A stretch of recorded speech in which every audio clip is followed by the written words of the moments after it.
Welcome to my Pokemon Black and White walkthrough. For this walkthrough, we will be playing through Black version, simply because I am not a racist, and everyone that plays White version is a racist. Ah, no, I'm just kidding.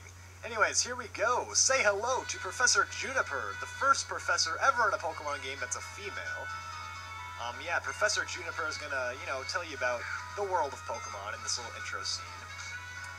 So yeah, pretty much at the beginning of every Pokemon game, you just got the professor showing you some Pokemon, talking about the mysterious powers they have, and she says you're gonna live happily with them and work together, and I mean, seriously, all I'm here to do is catch Pokemon and become the league champion. I don't care about any of this love and friends stuff.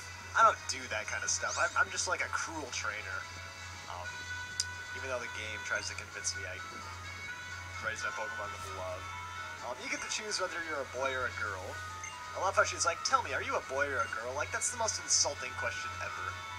But yeah, boy or girl makes no difference. The game's going to be the exact same. Other than your character might look a little different. Yeah, then you get to type in your name, which is kind of hard when I'm reaching over a camera and the little letters are, like, really small, but... actually, in this game, all the names actually use lowercase letters, so don't just do all caps, otherwise your name will just be, like, blurted out every time. But then she's going to introduce you to your friends, because we obviously don't know our own friends, so she has to introduce them to us. So here's Sharon and Bianca. They all are. We will see them a lot throughout the game, more than like any other rival or colleague or whatever you want to call them ever in any Pokemon game. Anyways, it's time to befriend Pokemon and start our epic journey through the Unova region. And it is autumn because, believe it or not, there's actually changing seasons in this game. So then you get this cool little intro scene, where Professor Juniper walks over to our house, and she's actually going to deliver a gift. Yep, a wrapped box with 3 special Pokemon inside. So let's go upstairs, and here's Sharon. And this is our character, obviously. By the way, your character will not say a single word throughout the game, you just listen to other people. Anyways, here's Bianca, late as usual. I'm a little late again, so sorry. And then Sharon's just like, I've known you for 10 years, and you've never had a sense of time. Because women are always busy with their makeup and their hair, and they take forever. Anyways, yeah, she's finally here, which means we can choose our Pokemon. And what's funny about this game is that the proportions are all messed up. Like, the gift is like as big as our character, which is kind of funny, but... Anyways, we get first dibs, so that means we get to choose our starter Pokemon. Inside this box, you will find a Fire, Water, and Grass Pokemon. So, it's time to choose your first member who will be probably your best Pokemon throughout most of your journey. Anyways, a cool little letter from the professor. And the 3 Pokemon are... Starting with the Fire type, Tepig. Tepig will evolve into a fire and fighting giant pig with really good attacking stats and HP. Snivy is a Grass type, which evolves into Superior, which is a fast Pokemon with good defensive stats. Oshawott will evolve into Samurott. It's the Water type, with pretty good balanced stats all around. Good attacker, pretty good defense, can't go wrong. And I will be choosing Tepig, the Fire type. Mainly the reason I'm choosing him is because a long time ago on Twitter I did a little poll asking people who they chose as their starter, and the least popular choice by a long shot was Tepig, so I just figured, hey, I'll use the one that no one else is using. I'm actually surprised it's the least popular. I originally thought it'd be the most popular, but I was wrong, so... Yeah, we're gonna use this little Fire Pig, and, it's time to battle right off the bat. I'm sorry, we're gonna get right into the battles. So Bianca's gonna challenge us because, I mean, we get these cute little baby Pokemon, and the first thing we're gonna do is fight them because that's how it works in Pokemon. You take little animals and you fight them to the death, and it's legal. Alright, so first off, we're taking on Bianca. Bianca's gonna have the Pokemon that's weak against your type. So if you chose the Fire, she'll have the Grass. It doesn't really matter what type they are at this point because you only know 2 attacking moves. My Tepig knows Tackle and Tail Whip. Pretty much this battle, or these next couple battles actually, are just kind of for you to get a feel of how to actually fight in this game. I would just recommend using Tackle. Tackle is your attacking move, just use it over and over and over. Tail Whip will lower their defense, meaning your attacks will do a little bit more damage, but you're usually better off just using Tackle over and over and over. Pretty much throughout the game, you're just going to want to be using attacking moves mostly. There are a few exceptions where non-attacking moves come in handy, but for the most part, you just want to have strong attacking moves. on your Pokemon.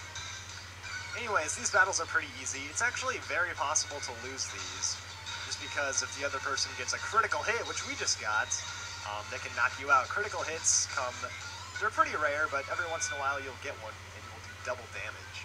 So if you're new to this game, that's what critical hits are. But yeah, if you get pretty unlucky, you actually could lose this fight.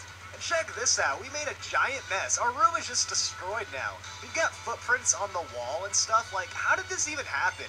We just had two little baby Pokemon tackling each other, and we somehow got footprints on the wall, and everything got knocked over. Like, honestly, how in the world is that even possible?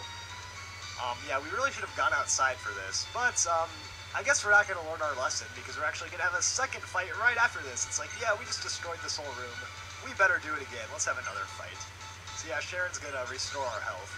I've actually heard some people call him Sharon, or Sharon, or something weird like that, but I always call him Sharon, so that's what I'm going to say.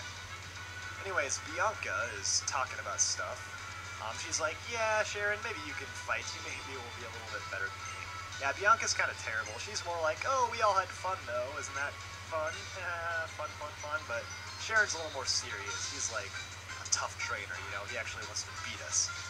Bianca just wants to have a good, fun time. And Sharon's pretty serious about it, so... Sharon's a bit tougher. This battle's just as easy, but throughout the game, he'll probably be a little tougher because he has the Pokemon that you're weak against. So I have the Fire, and he has the Water type. Bert's gonna do the same thing. This battle's just as easy as the Bianca battle. What I meant was that later on in the game, he's a bit tougher to take on than Bianca, but yeah. Anyways, yeah, we're just gonna keep tackling away here. We're gonna not use Tail Whip because that'd probably be a waste of our time, so hopefully we can get a critical hit or something. Anyways, Asha wants a pretty cool Pokemon. It's like a little otter. But yeah, these Pokemon will evolve throughout the game, so you'll actually be seeing Sharon and Bianca a lot, because we will face them several times throughout the game. And you'll see their teams grow as your teams grow too, so it's kind of cool. Anyways, if you can manage to knock out both of their Pokemon, you will be up to level 6. Yeah, of course, when you knock out Pokemon, you gain experience points, which get you up levels and boost up your stats and whatnot, so that's how you get more powerful throughout the game. You gain more levels, you evolve into stronger Pokemon. For those of you that are new to this, that's how it works. Anyways, the room didn't get any messier this time around, so I guess we kept our Tepig and Oshawott under control. But yeah, they just peace out. They're like, yep, we ruined your room, well, see you later. Like, I don't want to clean this up, but luckily we don't even need to worry about our room anymore, because we're going on an adventure, a journey away from home, so we're not actually going to sleep in our own bed ever again, so... Well, actually, in the world of Pokemon, you don't actually sleep, so... Yeah, whatever. Anyways, Mom's like, cleaning up? No worries, I'll take care of it later, because that's what moms do, they clean things. That's what women do, they clean things, isn't that right? Never mind, I'm not trying to make anyone angry. Don't take me too seriously, I'm just joking. Anyways, we're told to meet at the professor's lab, so before we do that, we actually have to pick up Bianca, but actually we're going to talk to our mom first. So, she's going to give us a cool little item. It's called the Cross Transceiver. They call it the X Transceiver, but it's actually pronounced Cross Transceiver. Yeah, she's going to heal you up with her magical healing powers. Yeah, the Cross Transceiver. A lot of people say it's the X Transceiver, but she actually says Cross Transceiver. Basically, this item will let you communicate in like a little video chat with other important characters in the game. You don't really need to use it, it'll just blink on and start up when other people need to talk to you, so it's actually kind of handy later on. Anyways, there's Bianca, and little P-Dub's flying away, isn't that cool? So yeah, over here is actually Sharon's house, we don't need to go in there. I think it's kind of funny that they just have like the little kid's name for the house, like they don't even put their parents' name, just the little kid. Anyways, here's Bianca's house, so we're gonna head inside. Because she said she was stopping at home. And she's getting in an argument with her dad. He's like, no, 1,000 times no!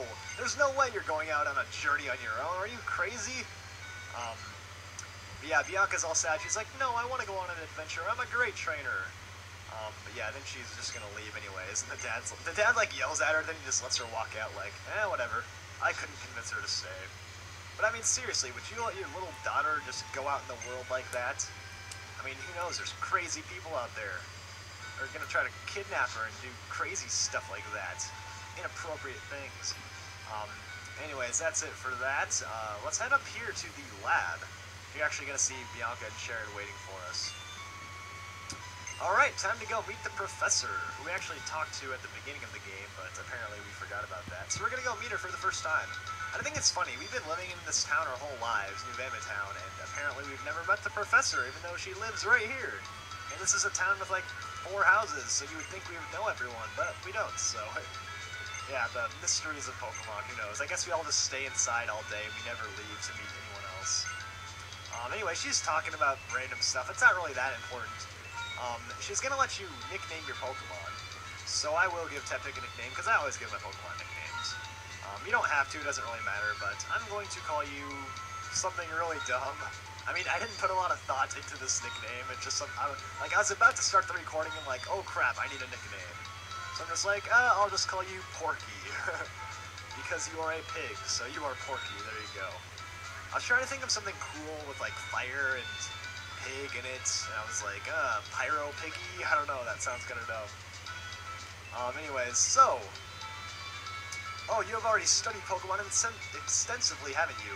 Yeah, it's funny, she's talking about the Pokedex, and Sharon's like, oh, I know about the Pokedex. She's like, you've been studying this extensively, because you know about this very common high-tech object that everyone knows about. But yeah, the Pokedex is a cool item that will keep track of the wild Pokemon you've encountered, and it will show you where you can catch them and stuff, so... She wants us to go on an adventure with the Pokedex, but obviously we're gonna say no, because we're jerks. Will you go on this adventure with the Pokedex? And no.